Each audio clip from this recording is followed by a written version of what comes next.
Okay, hello, good to see you here. My name is Keen and thank you for coming down today. So before everything, I'd like to see your consent for a few things lah. So it will be the pre-participation screening, balance assessment, cardiorespiratory assessment and exercise prescription. So for the pre-participation screening, I'll just be asking you some questions so I can understand you better in the fitness and exercise aspect.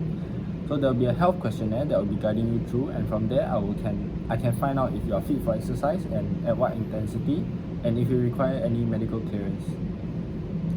So, and if you have any medical conditions or underlying symptoms that I'll need to take note of. So once you're cleared for this, we can move on to balance and cardiorespiratory fitness assessment.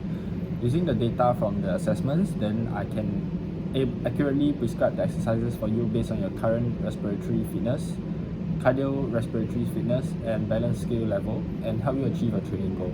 So I know that there are a lot of things that I just said, but I will reiterate and explain them as we do the different sessions. So I would like to see your consent to carry on the sessions after I explain the risks, benefits and safety procedures for the sessions. So during the assessments, if you feel like you cannot carry on the assessment, you have the right to stop immediately. After I prescribe you exercises and you are not able to perform them, I'll provide you with alternative exercises that will be easier to do as well. I also need you to know that if you're not feeling well, like when your lips look pale, I'll get you to stop immediately. This is for during the assessment. Other than that, there will also be spotting during assessment. Spotting is when I stand very near behind or beside you, but not touching you, to make sure that in case you fall, I can catch you and help you stabilize yourself. This is to ensure your safety. Okay? When I'm instructing you the exercises during the prescription part of the procedure, there may be physical contact as I may need to adjust your body for you to understand and perform the exercises with good form. So with that said, do you have any questions? Okay, so let me move on. So the first step is to conduct the health check questionnaire. This is where I'll be asking you questions from the ACSM exercise pre-participation health screening questionnaire, where it will determine if you are fit for exercise according to the ACSM guidelines. Then I'll chat with you for further information. Then I'll run the information I got from you through the algorithm, and then it will let us know what intensity you are cleared for and if medical clearance is required. So let's move on to the health check questionnaire. So do you experience chest discomfort with exertion, unreasonable breathlessness, dizziness, fainting, blackouts, ankle swelling, unpleasant awareness of forceful, rapid or irregular heart rate, or any burning or cramping sensation in your lower legs when walking a short distance? No. Have you performed planned, structured physical activity for at least 30 minutes at moderate intensity on at least 3 days a week for at least the past 3 months? Okay, good. Do you used to have or currently have any of these medical conditions? Heart attack, heart surgery, cardiac catheterization or coronary angioplasty, a pacemaker or implantable cardiac defibrillator or rhythm disturbance, heart valve disease, heart failure, heart transplantation, congenital heart disease, diabetes, renal diseases? No. Okay, now be moving on. I'll need more information from you. Okay, so firstly, do you have any known cardiovascular, metabolic or renal diseases? Cardiovascular diseases include cardiac peripheral vascular or cerebrovascular diseases.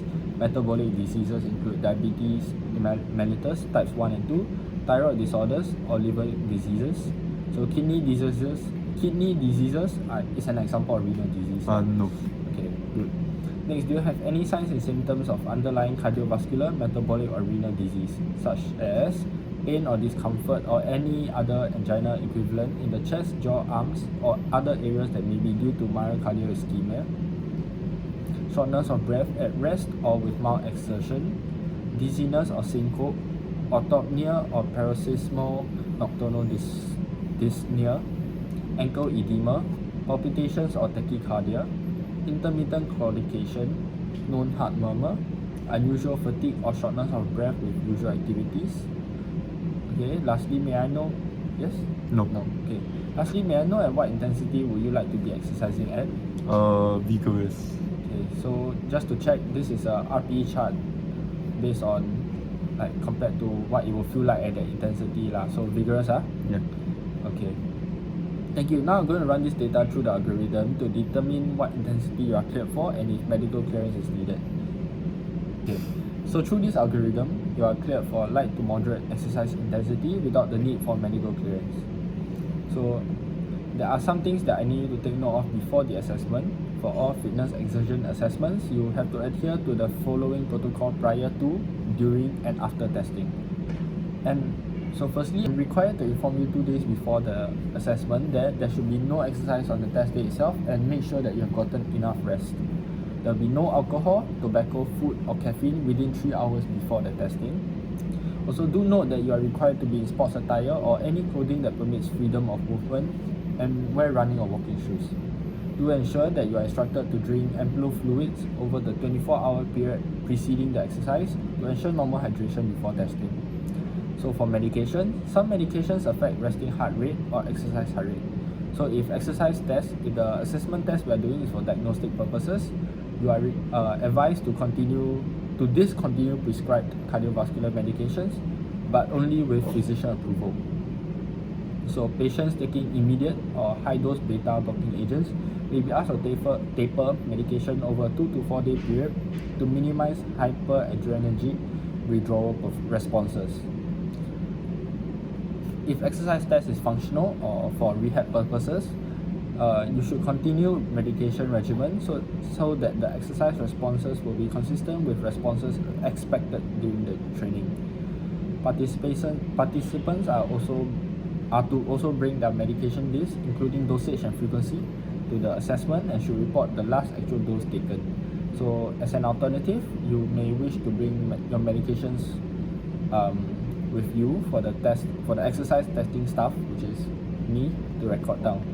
So for safety wise, but you may wish to bring someone else to accompany you to the assessment or to drive you home after the assessment. Do you have any questions? No. Okay, so no questions. Can I get you to sign this form to consent to the whole procedure? Okay, thank you so much.